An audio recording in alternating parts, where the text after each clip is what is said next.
Donc, prenons nos Bibles, nous continuons sur notre enseignement, comme je l'ai dit, l'œuvre de la croix.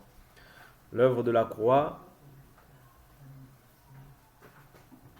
nous avions vu dernièrement Jean chapitre 8, où nous avions vu que l'œuvre de la croix n'est pas seulement le fait que nous ayons triomphé des démons, n'est pas simplement le fait que nous sommes maintenant ressuscités dans les lieux célestes en Christ, n'est pas simplement le fait que nous sommes le peuple de Dieu, mais nous avions vu toucher un autre aspect, je crois que c'était avant-hier, où nous avions vu que voilà, il y a la conscience, c'est l'œuvre aussi de la conscience, vous voyez, c'est-à-dire l'œuvre de la conscience. Pourquoi je dis la conscience?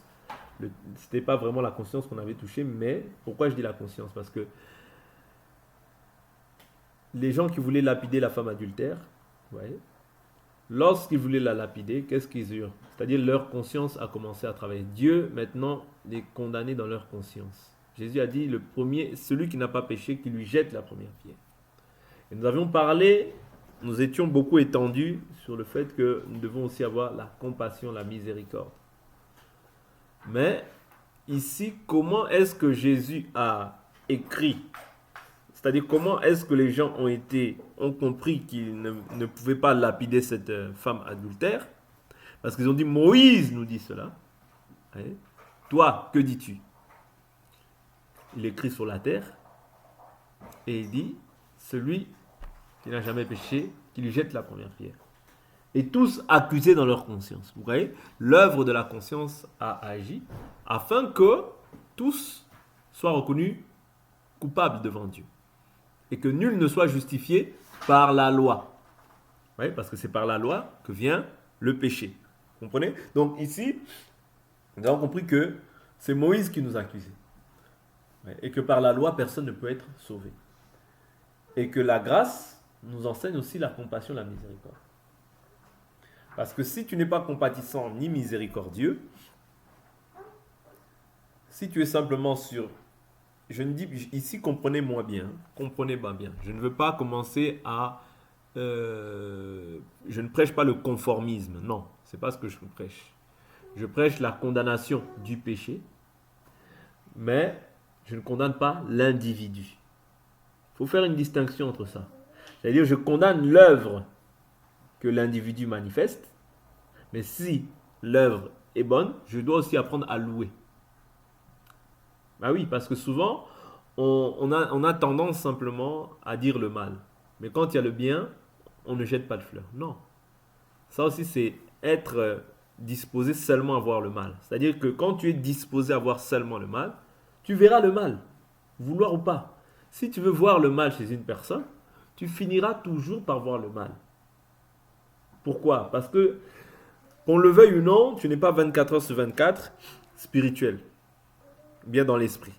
Ouais, c'est-à-dire il y a des moments où tu peux manifester des œuvres dans la chair. Ouais. Mais maintenant, quand la personne manifeste ses œuvres dans la chair, qu'est-ce que toi tu dois le faire? Tu dois le reprendre toujours avec un esprit d'amour. En prenant garde à toi-même afin que toi aussi tu ne puisses pas tomber. Vous voyez? C'est-à-dire que quand tu le reprends, ne te sens pas supérieur à cette personne-là. Non, loin de là. C'est ce qu'on croit aujourd'hui. C'est-à-dire que quand tu reprends une personne, tu te sens supérieur à cette personne parce que toi tu n'as pas commis cette chose-là. C'est faux, c'est un mensonge. C'est un mensonge venu du diable. Pourquoi? Pour flatter ton ego et que toi tu te sentes supérieur. Et dès là où tu te sens supérieur, Dieu s'arrangera aussi pour te rabaisser. Parce que celui qui veut s'élever sera abaissé, mais celui qui s'abaissera sera élevé. Voilà pourquoi l'abaissement, nous ne le voyons pas selon les pensées humaines, mais l'abaissement, nous le voyons selon la parole. Ça veut dire, Jésus dit, celui qui veut être grand, qu'il soit le serviteur de tous. Oui. Or, être serviteur, c'est prendre la position de la faiblesse. Être serviteur, c'est prendre, c'est-à-dire accepter le mépris, accepter la bassesse, accepter qu'on t'insulte, accepter les tâches les plus indignes, si on peut dire ça ainsi. C'est ça être serviteur. C'est-à-dire que quand on t'insulte, tu acceptes. Quand on te méprise, tu acceptes. Pourquoi? Parce que tu es au service. Le serviteur, c'est celui qui a la tâche la plus difficile en réalité. La loi de la grandeur en Christ, c'est la loi de l'abaissement. Mais si toi, tu te sens grand parce que tu vois la faiblesse de l'autre et que tu te glorifies aux dépens d'un frère, c'est-à-dire toi tu te mesures à un frère au lieu de te mesurer à la parole. Et tu fais fausse route en agissant ainsi. Voilà pourquoi Galates 6 nous dit quoi? Galates 6 nous dit quoi? Prends garde à toi-même. Galates 6 verset 1. Frère, si un homme vient à être surpris en quelque faute, vous qui êtes spirituels, redressez-le avec un esprit de douceur. Vous voyez, ça c'est des choses qui ne se font plus. Redressez-le avec un esprit de douceur. Prends garde à toi-même, de peur que toi aussi tu ne sois tenté. Qu'est-ce qu'il est dit par la suite? Portez les fardeaux les uns des autres et vous accomplirez ainsi la loi du Christ. C'est-à-dire la loi du Christ, c'est porter les fardeaux des uns des autres. Or, un fardeau, c'est une charge. Le péché est une charge. Vous comprenez? Jésus est venu nous décharger de cette charge qui pesait sur nous. Mais s'il s'avère que maintenant, dans la marche, on se rend compte qu'une personne a une charge sur elle, nous devons la reprendre avec un esprit de douceur. Quand je parle de la charge, je parle de la charge du péché. N'oubliez pas, nous avions dit que le salaire du péché, c'est la mort. Or, quelqu'un qui a un salaire, c'est quelqu'un qui a travaillé. Or, nous travaillons autrefois pourquoi? Pour les désirs de ce monde, pour les désirs de la chair, et cela produisait en nous du fruit pour la mort. Mais aujourd'hui que tu as reçu Christ, tu dois travailler maintenant pour les choses d'en haut, pour l'édification de ton âme. C'est-à-dire que ton âme puisse abonder. Parce que la Bible nous dit que l'homme ne vivra pas de pain seulement, mais de toute parole qui sort de la bouche de Dieu. Jean vient nous dire que je désire que tu sois en bonne santé et que tu prospères à tous égards, comme prospère l'état de ton âme. Ah, ça veut dire que pour que même la santé soit manifeste, il faut au préalable que l'âme puisse prospérer. C'est-à-dire l'âme qui prospère, c'est ça qui va appeler à l'existence ce qui n'existe pas. C'est aussi ça l'œuvre de la croix. Ici, je veux simplement vous faire comprendre que l'œuvre de la croix, ce n'est pas simplement j'ai vu le péché de la personne, j'ai vu le péché, c'est-à-dire brandir le péché, péché, péché, péché. Oui, prends garde à toi aussi. Parce que le but, c'est que nous tous, nous puissions arriver. Le but, c'est qu'il n'y ait personne qui puisse rester. Est-ce que vous comprenez? Le but, c'est ça. C'est-à-dire que si tu vois ton frère ou ta sœur dans une chose qui ne glorifie pas, qui n'est pas pour la gloire de Dieu, reprends-le avec un esprit de douceur. Pourquoi avec un esprit de douceur? Parce que quand tu reprends quelqu'un, même si tu as raison, quand tu reprends quelqu'un avec force, avec limite de la méchanceté, qu'est-ce que tu fais? Cette personne-là se braque. Est-ce que vous comprenez? Naturellement, cette personne se braque. C'est-à-dire que tu aurais pu en fait ramener cette personne-là dans la vérité, dans le bon chemin, mais à cause du manque de sagesse que tu as manifesté, tu égares davantage la personne. Parce que la personne, elle va être encore beaucoup plus... C'est-à-dire Satan va endurcir davantage le cœur de cette personne-là pour qu'elle ne puisse pas parvenir à la repentance. Est-ce que vous comprenez? D'où l'importance de reprendre avec un esprit de douceur. Et de comprendre que même quand je reprends, je dois aussi prier derrière afin que Dieu puisse faire un travail. Laisser aussi la place au Saint-Esprit de pouvoir, c'est-à-dire je suis là aussi pour convaincre, bien sûr, mais laisser aussi la place à Dieu de pouvoir aussi travailler et parler au cœur de cette personne. Est-ce que vous comprenez le cheminement pour lequel il est important d'avoir beaucoup de compassion? Voilà pourquoi j'ai dit que si tu veux servir Dieu au préalable, assure-toi d'être rempli d'amour. Si tu n'as pas d'amour pour les gens, laisse tomber. Ça ne sert absolument à rien. Parce que si tu n'as pas d'amour pour la personne avec qui tu partages la parole, si tu n'as pas de bons sentiments, déjà tu chercheras le mal. On voit, hein, cet esprit-là, ce n'est pas l'esprit qui vient de Dieu. Prenons une écriture. Allons dans le livre de Daniel. Allons dans le livre de Daniel. Chercher la faute tout le temps chez les frères, ce n'est pas l'esprit qui vient de Dieu. Il est vrai que l'on peut voir des choses, mais rechercher simplement ça, rechercher la faute absolument, non. Ça, c'est comme si tu soupçonnes, tu cherches le mal chez un frère. Or que ça, quand tu agis comme ça, c'est-à-dire les motivations de ton cœur ne sont pas... Ton cœur n'est pas bien disposé vis-à-vis de cette personne. Daniel, si quelqu'un trouve cette écriture avec les satrapes, vous me la donnez. Daniel, je prends Daniel, chapitre...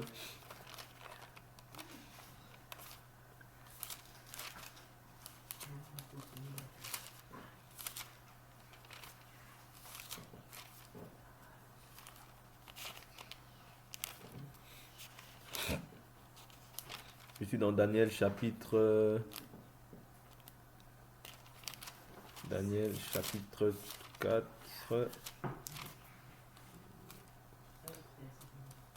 Cinq.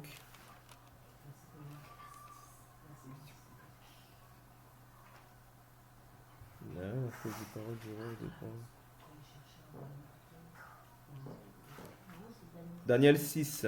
Je suis dans Daniel 6 à partir du verset... Daniel 6, verset 8. Un peu plus haut même.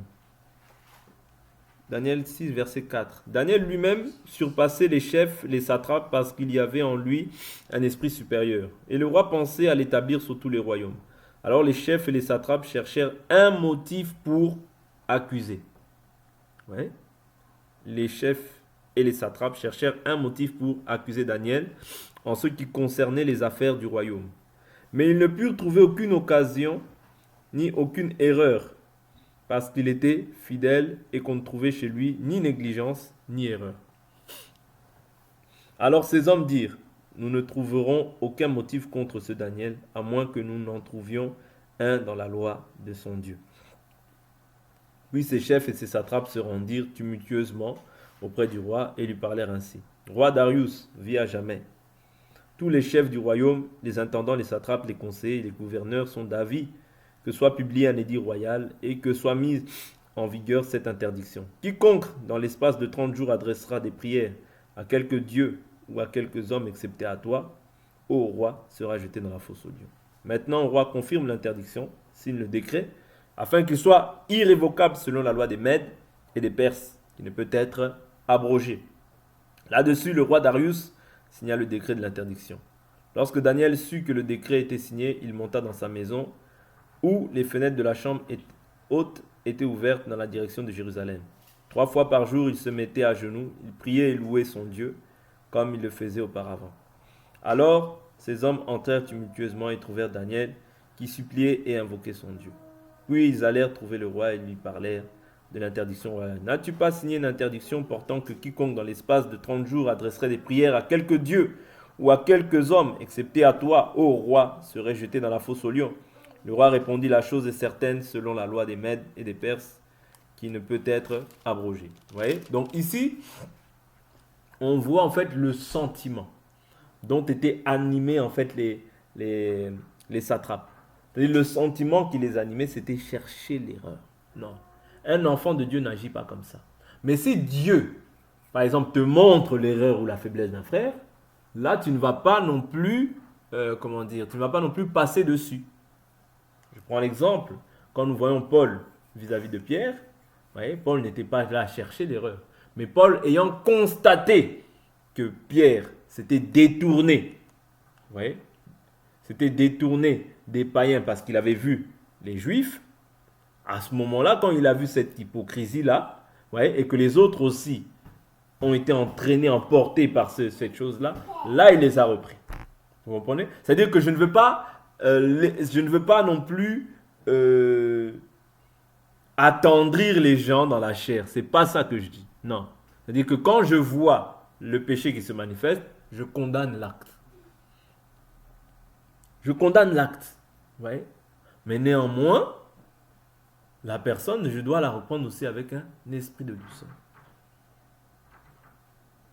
Et si cette personne s'oppose, je dois lui résister. Parce que Paul, qu'est-ce qu'il a fait? Il a résisté à cette personne. Pourquoi? Pourquoi il a résisté? Et il l'a repris devant tous. Pourquoi? Parce que c'était un ancien. La Bible dit, ceux qui pêchent, reprends-les devant tous, afin que les autres en aient de la crainte. Pierre est un ancien. Je ne veux pas reprendre un ancien comme je reprends un nouveau converti. Non. Il y a une différence à faire. C'est-à-dire un ancien qui pêche, je le reprends devant tous. Afin que les autres aussi aient cette crainte-là. Vous comprenez? Ici, je ne dis pas qu'il faut lésiner et qu'il faut tout laisser passer. L'œuvre de la croix, c'est aussi ça. Mais n'oubliez jamais qu'au-delà de ça, la miséricorde triomphe du jugement. C'est très important. Quelqu'un qui est simplement animé d'un esprit de condamnation, on le verra.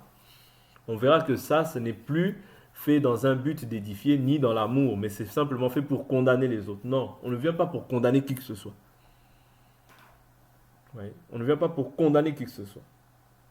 On vient pour pouvoir édifier le peuple. On vient pour pouvoir être une bénédiction pour le peuple.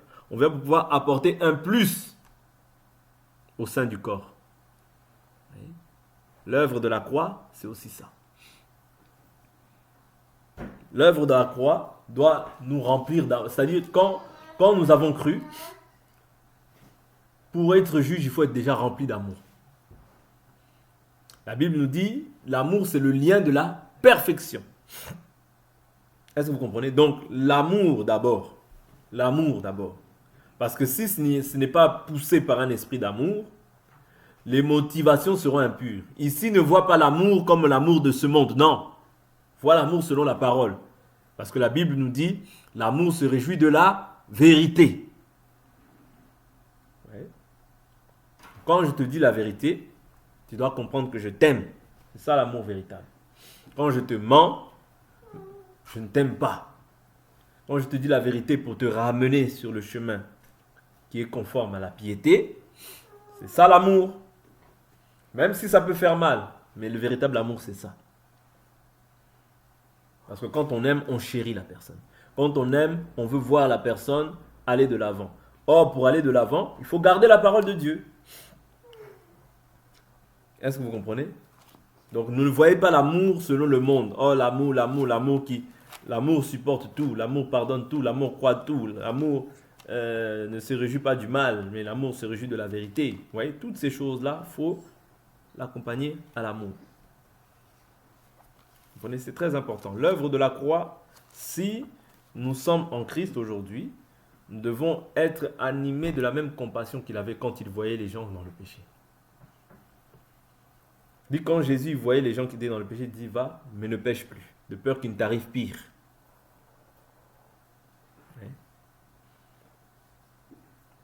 Mais aujourd'hui, tu verras certaines personnes, dès lors où ils voient quelqu'un dans le péché, vidéo, un pécheur, un païen, un ceci, un cela. Est-ce que réellement c'est ça que Dieu nous a demandé de faire? À croire que cette personne-là qui a manifesté cette œuvre-là,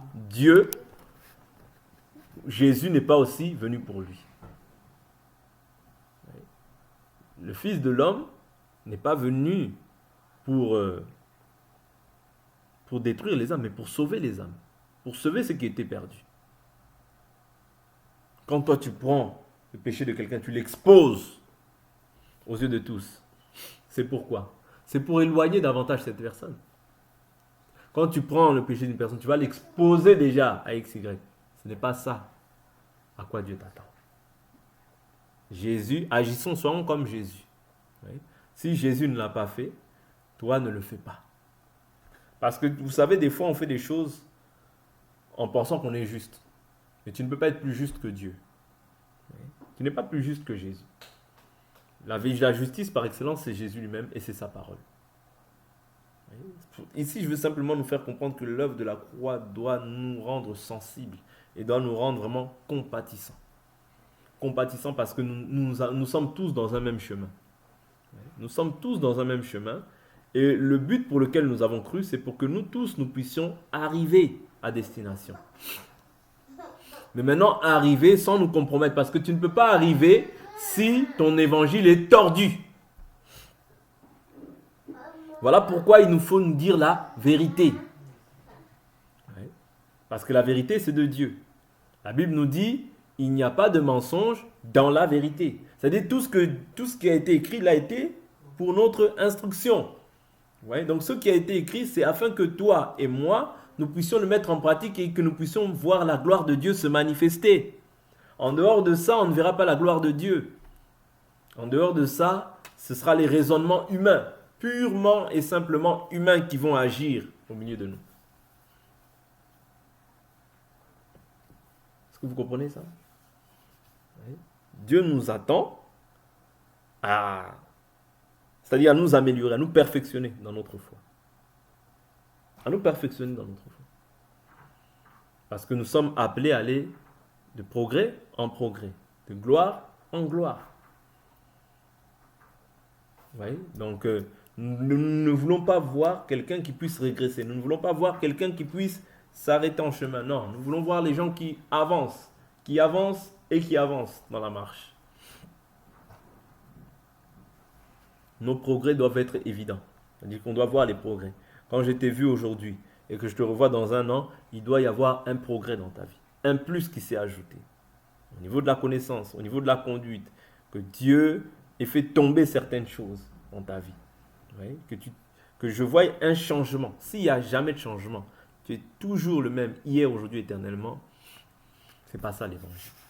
L'évangile, tu étais peut-être, je ne sais pas moi, égoïste, méchante.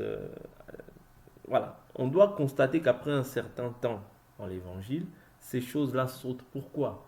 Parce que la Bible nous dit toute plante que le Père n'a pas plantée doit être comment? Déracinée. Or, ces choses-là, ce n'est pas de Dieu. Ne te dis pas qu'il y a un juste milieu. Non, soit c'est du diable, soit c'est de Dieu. Toi-même, tu dois être à même maintenant de pouvoir t'examiner vis-à-vis de la parole et savoir ça, est-ce que c'est de Dieu? Si ce n'est pas de Dieu, il faut que je travaille. Si ce n'est pas de Dieu, il faut que je prie pour ça, afin que Dieu éloigne cela de moi. Tu peux avoir de la colère, toujours de la colère qui vient, prie pour ça, parce que la colère de l'homme n'accomplit pas la justice de Dieu. L'œuvre de la croix doit te rendre différent. Oui. Quand on ne comprend pas l'œuvre de la croix, on restera le même. Or, quand tu restes le même, tu ne peux pas hériter. Parce que je vous ai dit la dernière fois qu'un enfant nous est né, un fils nous est donné. Celui qui est donné pour l'Église comme don, c'est le fils. Ce n'est pas l'enfant. L'enfant est semblable à l'esclave. L'enfant est semblable à l'esclave. Oui. Mais le fils, c'est un don pour nous. Le fils, c'est un don pour nous. Est-ce que vous comprenez? Donc, si tu demeures enfant, tu demeures encore dans les désirs de ta chair. Or, quand tu deviens fils, tu mets un terme à tout ce qui est lié à la chair. L'œuvre de la croix doit nous permettre de pouvoir être meilleurs. Meilleurs dans notre manière d'être, meilleurs dans nos relations, meilleurs dans notre manière d'être. Peut-être qu'avant, j'avais toujours des relations tumultueuses, toujours des relations où ça se terminait mal. Mais l'œuvre de la croix, Christ en toi, doit te permettre maintenant de pouvoir c'est-à-dire changer de comportement. Et tout ça, c'est l'œuvre de la croix. On doit être métamorphosé. C'est ça le but pour lequel Jésus est venu. Ouais, te faire passer des ténèbres à la lumière. Tout ce qui était mauvais en toi, l'épurer. Mais ici, je me focalise vraiment beaucoup plus d'abord sur tout ce qui est lié à l'accusation, à la méchanceté. Tout ça doit être ôté. C'est très important. L'accusation de ses frères. L'accusateur de nos frères, je vous ai toujours dit ça, c'est le diable. Voilà pourquoi nous voyons ce même esprit agir chez les satrapes. Pourquoi? Parce qu'il rendait un Dieu aux idoles. Il n'était pas régénéré comme toi et moi. Il n'avait pas l'esprit supérieur que Daniel avait.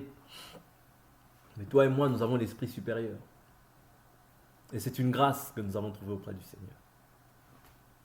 Vous comprenez? C'est une grâce. Voilà pourquoi, quand on voit les caractéristiques de Daniel, ouais, on ne pouvait pas le trouver dans des fautes. Toi aussi, tu dois t'efforcer à ce qu'on ne te trouve pas dans des fautes facilement comme ça. Non. Un enfant de Dieu, on doit chercher la faute dans sa vie. Ouais.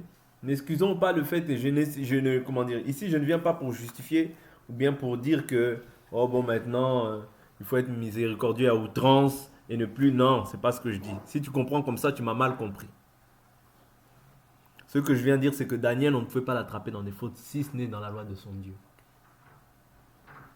Quand on t'attrape avec les païens, les païens, même maintenant, ils te jugent. Il y a un problème. Il y a un sérieux problème. Quand les païens commencent même à voir tes faiblesses, il y a un problème chez toi. Parce que Daniel, les païens ne pouvaient pas voir ses faiblesses. Donc eux-mêmes, ils ont fait quoi? Ils ont levé une loi. Pourquoi? Pour qu'on puisse l'attraper. Vous comprenez? C'est-à-dire, on ne pouvait que l'attraper dans la loi de son Dieu. Pourquoi? Parce qu'il était... La Bible nous dit quoi, hein? La Bible nous dit quoi? Il était irréprochable. Ouais? Il était irréprochable. Donc un enfant de Dieu doit s'efforcer à être aussi irréprochable. Ouais? Il était irréprochable. Donc la Bible nous dit quoi? J'aime bien le terme qu'ils ont employé. Daniel 6, c'était au verset... Voilà, on ne trouvait chez lui ni négligence ni erreur. Oui. Donc un enfant de Dieu ne doit pas être négligent. Oui. Les erreurs, si même tu es amené à la faire, ça doit être rare. C'est-à-dire tu dois vraiment traiter ta vie, quoi. Tu dois vraiment traiter ta vie durement afin que les erreurs s'éloignent de toi. Oui. Les erreurs à répétition. Ah, j'ai fait une erreur. Non. Soit tu es négligent. Quand tu fais beaucoup d'erreurs, ça veut dire que tu es négligent sur quelque chose. Or, la négligence, ce n'est pas une qualité. Ce n'est pas la qualité d'un enfant de Dieu, non. C'est une qualité qui venant de la chair. Vous comprenez? Parce que si tu es un enfant de Dieu, tu dois t'appliquer dans ce que tu fais. Tu dois t'appliquer dans tout ce que tu fais, tu dois t'appliquer. Tu ne dois pas faire les choses avec négligence. Mais fais les choses avec zèle. Oui. On doit avoir du zèle dans tout ce qu'on fait. Avoir du zèle, avoir de l'empressement dans tout ce qu'on fait. Être ni négligent, ouais, et éviter les erreurs. Parce que souvent les erreurs viennent suite à notre négligence sur un point quelconque. Ouais. Voilà pourquoi tu ne dois rien négliger. Tu ne dois rien négliger. Tout ça, je vous dis, ce sont des conseils que je vous donne afin de ne pas pécher. Afin de garder une foi saine, pure. Afin d'avoir des bons sentiments les uns à l'égard des autres. Est-ce que vous comprenez? Mais cela aussi passe par quoi? Par la prière. Tu ne peux pas, si tu n'aimes pas si tu n'aimes pas la prière, tu ne peux pas aussi ne pas être... C'est-à-dire, tu auras forcément des faiblesses dans cette chair. Voilà pourquoi il faut prier. Parce que la prière te permet de pouvoir être en communion avec Dieu, faire savoir tes fardeaux à Dieu, faire savoir tes besoins à Dieu, et Dieu te soutiendra. Pourquoi? Parce que tu t'appuies sur lui, tu te confies en lui. Et le souci que tu mets, le désir que tu as de te confier en Dieu, Dieu te soutiendra. Mais quand tu ne te confies pas en Dieu, tu te confies en qui? En ta chair. Quand tu vas appeler les gens. Ah, moi d'ailleurs, je souffre. Tu te confies en l'homme. Mais la Bible nous dit quoi? Maudit soit l'homme qui se confie à l'homme, qui prend la chair pour appui. Mais béni soit celui qui se confie en l'Éternel. Vous comprenez? C'est-à-dire, toi, ta bénédiction, c'est de te confier en l'Éternel. J'ai un souci, va te confier en l'Éternel. Ne commence pas à réfléchir. Ne commence pas à dire si, non. Confie-toi en Dieu. Oublie ton intelligence par moment. Quand tu viens devant Dieu, viens comme un enfant qui n'a pas de solution. Commence à dire, Seigneur, c'est toi qui es ma solution. Seigneur, c'est toi qui sais toutes choses. Seigneur, cette chose a commencé et cette chose s'arrêtera. Parce que c'est toi qui es la solution à toutes choses. Seigneur, élève-toi. Fais quelque chose pour ma situation. Vous voyez? Le désir de quelqu'un qui cherche Dieu. Le désir de pouvoir s'approcher de Dieu. Le désir de pouvoir plaire à Dieu. Le désir de pouvoir servir Dieu. Et la prière, c'est un moyen par lequel tu peux aussi te décharger. Tu peux aussi communiquer avec Dieu. Tu peux t'approcher du Seigneur. N'oubliez pas que ce sont des choses qui permettaient à Daniel, malgré qu'il y avait l'idolâtrie, malgré que tout le monde se prosternait devant les dieux, lui, il n'a pas agi ainsi. Pourquoi? Parce qu'il se confie en l'Éternel. Et la Bible nous dit, ceux qui se confient en l'Éternel, l'Éternel, il fait quoi? Il renouvelle leur force. Et la Bible, l'Éternel est bon pour ceux qui se confient en lui. C'est-à-dire, quand tu te confies en lui, l'Éternel va être favorable. D'une manière ou d'une autre, l'Éternel finira par répondre à tous tes questionnements. Mais si tu te confies en l'homme, tu te confies en l'homme, tu te confies en l'homme, en réalité, tu te confies en ceux qui n'ont pas le pouvoir de pouvoir résoudre les problèmes que tu as. Parce que tes problèmes, aucun homme ne peut les résoudre si ce n'est Dieu. Celui qui peut créer un problème, il peut aussi permettre ce problème-là pour que tu puisses te réveiller aussi dans la prière. Vous comprenez? L'œuvre de la croix doit nous pousser à aimer la prière. Même si tu n'aimes pas, tu te forces. Je vous dis toujours, depuis le temps de Jean-Baptiste, le royaume des cieux est forcé. Ce sont les violents qui s'en emparent. Si tu n'appliques pas ta violence, cette violence-là, je t'assure, tu vas être comme monsieur tout le monde. Tu vas tomber facilement dans le péché. On te verra facilement dans le péché. Mais si tu appliques une violence dans la prière, tu verras aussi la gloire de Dieu. Vous comprenez? Tu verras la gloire de Dieu. Est-ce que vous comprenez? L'œuvre de la croix doit te pousser à faire des choses que ta chair n'aime pas. Ouais. L'œuvre de la croix, certes, je vous ai dit la première fois, la première partie, que par l'œuvre de la croix, nous avons été justifiés. Par l'œuvre de la croix, nous avons été sanctifiés. Par l'œuvre de la croix, nous sommes passés d'un royaume à un autre royaume. Par l'œuvre de la croix, nous sommes maintenant plus des incirconcis. Nous sommes membres de la famille de Dieu. Vous voyez? Ça, ce sont les attributs que nous a accordé le Saint-Esprit. C'est-à-dire, maintenant, je suis héritier de Dieu, co-héritier de Christ. Mais l'œuvre de la croix doit te pousser aussi à être une femme, un homme de prière. T'affectionner à ceux que tu n'affectionnais pas dans le passé. Amen. C'est pas facile, hein? Mais Dieu nous aidera. Mais la part de l'homme, c'est d'appliquer la violence. Je ne veux pas, mais je le fais quand même. Je ne veux pas, mais ma chair ne veut pas. En fait, je ne veux pas là, c'est le diable qui ne veut pas. Vous comprenez? Parce que ta chair, elle est gouvernée par le diable. Si même, vous savez, si on n'applique pas de violence, même pour se réunir là, on ne le fera pas. On ne le fera pas. C'est la violence qu'on applique qui permet qu'on puisse perdurer depuis des années et des années. Vous comprenez? C'est la violence, c'est une violence qu'on doit s'appliquer tous autant que nous sommes. Vous voyez? Parce que sinon, c'est quoi? Sinon, tu vas laisser l'avantage au diable. Oh, c'est bon, partage pas aujourd'hui, c'est pas grave, qu'est-ce que ça fait? De toute manière, demain, on peut le faire, c'est pas grave. Vous voyez? Tu commences à laisser l'avantage au diable. C'est une violence que nous devons nous appliquer. Vous voyez? Chaque jour. Parce que même une petite édification, ça, c'est toujours une pierre qu'on ajoute à l'édifice.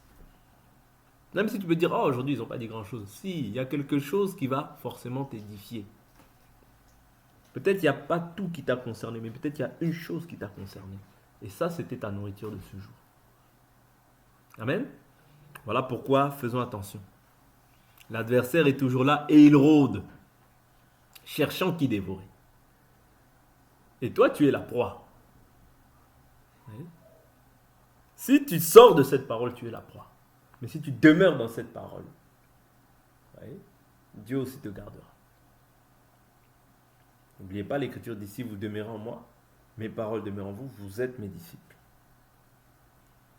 C'est-à-dire, il y a un travail aussi que l'homme doit faire. Voilà pourquoi je vous ai toujours dit que l'œuvre de la croix, c'est aussi une collaboration. Oui. C'est une collaboration. C'est-à-dire, Dieu ne te forcera pas, mais il t'exhorte par son esprit à demeurer en lui. Une collaboration. Amen, on va s'arrêter là, nous allons prier alors. Continuerons demain par la grâce du Seigneur.